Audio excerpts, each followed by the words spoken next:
nós vamos começar o programa de hoje com uma entrevista. E por que, né, que a gente já vai começar com a entrevista? É simples, né? É um assunto que tem demandado aí muitas perguntas. A nossa redação recebe todos os dias várias perguntas a respeito deste assunto, que é um assunto realmente em voga no Brasil inteiro. Ontem, por exemplo, tivemos aí um anúncio do governo do estado do Rio de Janeiro reforçando a chamada barreira, né, interestados, né, com a divisa de Minas Gerais, que é a questão da febre amarela, né, gente? Muita gente preocupada com isso. Será que eu tenho que vacinar? Muita gente correndo para o posto de saúde da várzea. Tem que vacinar? Não tem que vacinar? Quem precisa ser vacinado? Como é que é essa questão do contágio? Enfim, são muitas dúvidas, né? Eu tenho certeza que você que está em casa está com muita dúvida, assim como eu também estou. E para responder a estas perguntas, né, eu estou recebendo aqui no estúdio do Diário da Manhã, né, a médica veterinária Liana Baltazar, que vai falar com a gente um pouquinho. Liana, bom dia, seja bem-vinda. Tudo bem? Bom, Liana, eu tenho certeza que, bom, nós aqui já estamos recebendo muitas perguntas, né? Eu imagino você, né? Sim. O quanto está sendo demandado a respeito desse assunto, né? Sim. Agora, eu queria começar te perguntando justamente, que é o maior temor, né, principalmente do teresopolitano. Há risco de essa epidemia, por exemplo, chegar à nossa região? Esse risco existe? As autoridades de segurança da saúde estão trabalhando para evitar isso? Como é que está o quadro hoje? Olha, o quadro hoje, na nossa mata aqui, esse vírus não circula, tá? Os macacos que habitam essas matas aqui ao nosso redor, no estado do Rio de Janeiro, não tem esse vírus circulando, tá? Esse vírus ele é endêmico das regiões lá de cima, da Amazonas, do Mato Grosso, de Goiás. Entendi. É um vírus endêmico que já circula lá e entre a população de macacos. Por que a gente está citando a população de macacos? Pois é. Porque é uma arbovirose. É um vírus que ele vive na copa das árvores através do mosquito, tá? O mosquito é o transmissor desse vírus, tá? Então ele fica ali na copa esse mosquito vive na copa das árvores e faz a postura, coloca os ovos Sim. em galhos, em troncos de árvore, em bromélias, onde tem um pouquinho de água parada. E o hospedeiro dele é um macaco. Entendi. Várias espécies de primatas não humanos, tá? Esse vírus também é de primata. A gente fala primatas não humanos, mas tem os primatas humanos. Nós somos também. primatas também, né, gente? Isso Isso aí. Exatamente. Então, por que estava essa coisa toda com os macacos, né? Claro. Não, o vírus é assim, é uma cadeia ecológica, tá? Nessas Claro. regiões que existe o vírus, no calendário vacinal dessas regiões, existe a vacinação da Ou febre seja, amarela. lá ela está presente, ela não é uma Lá ela está novidade. presente, não é uma novidade, Claro. e as pessoas são vacinadas regularmente, assim como o seu calendário. É uma vacina que tem validade por 10 anos, 10 anos. tá? E, assim, o que está acontecendo? O principal que a gente chama a atenção foi o desastre de Mariana, que acabou com o sistema ecológico todo ali em volta. As matas ciliares que existiam ali e os animais que existiam ali. Ali existia, porque se você vê, eu trouxe até no Vou pedir para o slide, Ricardo colocar na tela aí, É. para a gente ir acompanhando, né, Rica? Assim, lembrando que é um ciclo silvestre esse do surto, Sim. e a gente fala que essa febre amarela, ela tem 2 ciclos. O ciclo silvestre, que é o principal, porque ele convive ali naquelas matas, que é o ciclo que é transmitido pelo mosquito Hemagogos e sabetes, e o ciclo urbano, que essa é a preocupação, porque é transmitido pelo nosso querido o famoso Aedes aegypti. Esse né? mosquito é terrível, gente. É. Olha, além, né, é o super mosquito, né? Que ele, além de trazer febre chikungunya, zika vírus, dengue, ele no ciclo urbano, como a doutora está explicando muito bem, ele também tem essa capacidade da transmissão da febre amarela. Exatamente. Né? Então, o que foi que acabou acontecendo? Com o desastre de Mariana, com esse desequilíbrio total que houve ali, as matas foram acabadas, foram dizimadas a população de sapos, de peixes, que também faziam o controle Sim. biológico desse inseto, claro. né? E os próprios macacos que existiam ali ficaram estressados por conta desse desastre ecológico, e qualquer ser estressado, o sistema imunológico dele cai muito. Com certeza. Então, se já existia a virose ali, essa virose ficou exacerbada por conta potencializou completamente por conta dessa imunossupressão, desse estresse sofrido. Então, o que acontece? Os macacos mudaram também os seus hábitos, porque foram mais para perto das cidades, né? E, com isso, o homem, que é um hospedeiro acidental do ciclo silvestre, foi picado também por esse mosquito que estava infectado, né, pelo vírus da febre amarela. Então, esse homem infectado foi para as cidades, né, e nas cidades, quem completa o ciclo da febre amarela é o Aedes aegypti. Porque esse mosquito, o hemagogos, ele é um mosquito que ele vive na copa das árvores. Por isso que a gente fala arbovirose, porque ele vive na copa das árvores e ele é comum ali. Então, quem vive ali, o hospedeiro natural dele, são os macacos. Quem está na copa da árvore é o macaco, não tem jeito.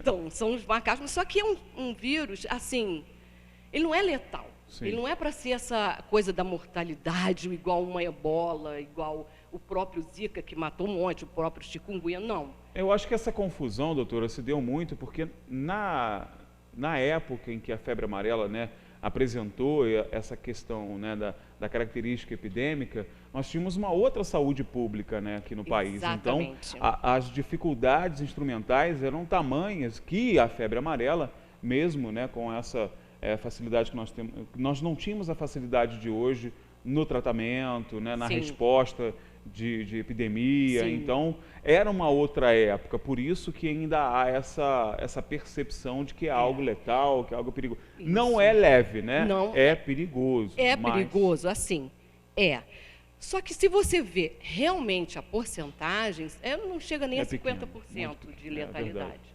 Entendeu? Agora, a gente se lembrou bem, naquela época que aconteceu realmente o surto, que teve uma letalidade enorme. A gente tem que lembrar de história, claro, né? Então, era a época que tinha as entradas para as matas, para construir ferrovias, fábricas. Existiu ali, naquela época, um grande desmatamento. E era um momento de conquista de espaço, né? Isso. As cidades começavam a expandir para essas áreas. Entrar dentro das matas. E aí... Aí não tem jeito, né? Como a doutora explicou muito bem, quando a gente, né, mexe com o ciclo natural, como aconteceu em Mariana, né? Isso. Porque é a ação do homem, não podemos dizer que foi um desastre natural, como aconteceu em Teresópolis, por exemplo, né? Que foi uma catástrofe natural. Em Mariana não, foi uma ação, né, que foi provocada pela ação, pela intervenção do homem. Toda vez que a gente intervém na natureza, ela responde à altura. E aí a gente não está, às vezes, preparado para essa resposta, né, doutora? Sim. Agora eu quero lhe perguntar o seguinte, nós já passamos por essa situação aqui em Teresópolis, no primeiro momento, em que as notícias começaram, e aí a gente faz aqui, né, uma crítica à grande imprensa brasileira, porque essa conversa que a gente está tendo aqui, por exemplo, com a doutora, a gente não vê em grandes redes de comunicação. Eles simplesmente vão lá e falam questões pontuais do surto e não te explicam, por exemplo, de onde vem, o que é a febre amarela, né? Nós não temos essa possibilidade de mostrar a informação como ela é, né? E aí acaba criando muito senso comum, muita desinformação. Com isso, muita gente correu para os postos de saúde para se imunizar. Há necessidade dessa corrida, doutor, ou a gente não precisa dessa corrida hoje? Não, o nosso estado não tem esse vírus circulando. Nós não somos uma região endêmica de febre amarela. Então, o que acontece? As pessoas, sim, que vão viajar para essas áreas, Espírito Santo, que já tem divisa, porque se você seguir o caminho da lama de Mariana, você vai ver que... Eu até tenho um slide, depois, se você quiser mostrar. Vamos ver se o Rica... Vê se você acha aí, por favor, Rica, esse slide. Que você vê a destruição que foi, então você vê as divisas ali de Mariana, você vê Espírito Santo, você vê até Bahia, você vê São Paulo. Então, se você presta atenção, você vê que tinha uma grande quantidade de mata ali. Cadê essas árvores todas? Exatamente. Né? E essa mata ali era uma mata que a gente chama mata virgem. Porque as nossas matas aqui próximas, porque esse vírus, a gente chama atenção, esse vírus ele circula, é uma arbovirose, é um ciclo silvestre que existe, mas tem que citar que ele é de mata virgem, o mosquito ele é muito sensível. Claro. Tanto que o mosquito do ciclo urbano não é ele não vive nas cidades. Quem é o ciclo urbano é o Aedes aegypti, entendeu? Então, a gente tem que frisar isso, por isso... Então, não há necessidade dessa correria, a menos que você vá para essas áreas que tenham o surto, porque é uma vacina de vírus vivo atenuado.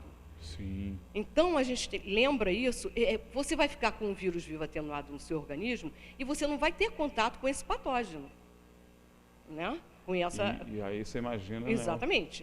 Né? Então, então, não há necessidade. Você tem necessidade de ter essa imunidade quando você vai ter contato. Eu tive um congresso em 2014, nós fomos para o Mato Grosso, e Mato Grosso é uma área endêmica. Aí não tem Todos jeito, nós da universidade tivemos que ser vacinados para a febre amarela, né? Mas, e ali, nesse slide, a gente vê os mosquitos que fazem parte do ciclo. É o hemagogos, o primeiro, o do meio é o sabetes e o último é o aedes, que é um mosquito muito resistente, ele já sofreu adaptações muito grandes. Várias mutações. Várias mutações. Então, a gente diz até que esses primeiros mosquitos, eles são tímidos. A gente chama mosquitinhos tímidos. Não, perto dessa praga, desse aedes, não são nada, né? Até porque o voo deles é diurno e são voos altos. Muitos altos, né? Entendeu? É verdade. Então, o homem pode acidentalmente contrair a febre amarela quando ele entra nessas matas, né? E fica muito próximo dessas copas, das árvores, né? Viajantes, pessoas, trabalhadores rurais. Né? E quem trabalha em colheitas, né? Essas coisas. Colheitas, ecoturismo, que está muito comum. É verdade, né? Verdade. Então, essas pessoas vão ter contato com esse vírus. Mas, lembrando que não é para a gente dizimar a população de macacos, não, de jeito nenhum. Eles fazem o equilíbrio ecológico, eles são amplificadores da doença e eles são sentinelas. Aliás, a gente está vivendo tudo isso por conta do desequilíbrio, né? Então, exatamente. Não há de se pensar em provocar mais desequilíbrio, né? Pelo contrário, a questão toda é a gente realmente... preservar. Eu acho que o caminho tem que ser esse, né, doutora? Sim, o equilíbrio. A gente está vendo claramente que a nossa intervenção na natureza, ela nos traz reflexos dos mais diversos. E na questão da febre amarela ficou muito claro, né? Ficou muito claro que há de se ter limites nessa expansão toda territorial, né? A natureza não está aí por acaso, né? Não existe toda essa organização ecológica, né? E quando a gente fala de ecologia, hoje a gente tem uma dimensão muito maior, né? Porque ecologia é saúde, ecologia é vida, né? Não é mais só mata, como se pensava na década de 80, né? Ecologia é uma coisa muito maior. Tem que se preservar, né? Tem que se cultuar essa cultura da preservação. E a gente está aqui, né, doutora? Eu costumo dizer que Teresópolis tem que ser o berço da ecologia, porque nós estamos cercados de parques naturais. Gente, nós temos 3 parques naturais das 3 entidades. Nós temos um parque municipal, temos um parque estadual e um parque federal. Quer dizer, você consegue encontrar no país um município que tem essa característica? Não vai encontrar. Só Teresópolis tem isso. E a gente precisa, né, elevar essa cultura da preservação, né? Tem que ser um polo, né, doutora? Lá fora, a gente já usa, e até aqui no Brasil, a gente já está começando, o Conselho Federal de Medicina Veterinária, já está começando a querer implantar no SUS, nos PSFs, nos Programas de Saúde da Família, né? Núcleos de saúde da família, o médico veterinário inserido. Mas claro, tem que porque a gente tem que entender que é o conceito de saúde única, claro. Que é o meio ambiente, os animais e o homem. Isso com a One Health, que fala lá fora, né, a Organização Mundial da Saúde trata como One Health. Né? Então, é a saúde única. E a gente tem que voltar, sim, agora, mais que nunca, os olhos para isso, porque nós somos o maior predador de todas as inclusive cadeias, nosso, né? Exatamente. Inclusive nosso, né? Nós praticamos o ato autopredatório, né? Que é muito ruim, né? Talvez sejamos os únicos animais a fazer isso, né? É complicado. Doutora, muito obrigado pela sua participação, né? Para encerrar, eu queria dizer que a doutora vai fazer uma palestra também lá na Igreja Filadélfia, né, doutora? Sim. Que dia que vai acontecer, o horário? Dia 19 de agora de fevereiro. Às 10 horas da manhã. Legal, um domingo de manhã. Domingo de manhã. Então dá para você ir, né? A Filadélfia é uma igreja grande, vai caber bastante gente, tenho certeza absoluta. É bacana que você participe, porque aqui a gente tem um espaço pequeno, né? Por exemplo, tinha um monte de perguntas para a doutora, mas a gente tem um tempo reduzido, não dá para fazer tudo isso. Mas você que está em casa pode participar lá na Igreja Filadélfia, né? No domingo, dia 19, né? Na parte da manhã. Vai lá com calma e escuta o que a doutora tem para dizer, porque eu tenho certeza absoluta que vai, né, te tirar muitas dúvidas, assim como a gente fez aqui hoje, né, doutora? Obrigado pela sua participação, espero que a senhora volte mais vezes, né? Com certeza, obrigada. Vamos explorar a doutora Liana aqui, com certeza. Tá certo. Muito obrigado, doutora. Gente, vamos para o intervalo comercial rapidinho, porque daqui a pouco, quando eu voltar, minha amiga Duda Toledo voltou, gente. Essa cantora maravilhosa, que está com um trabalho novo e vai bater um papo aqui comigo, vai falar sobre o disco novo que ela está preparando, estava em estúdio. Tem um monte de novidades vindo por aí na Duda e você vai saber isso daqui a pouquinho, depois do intervalo comercial. Então, não saia daí, porque o Diário da Manhã já está de volta.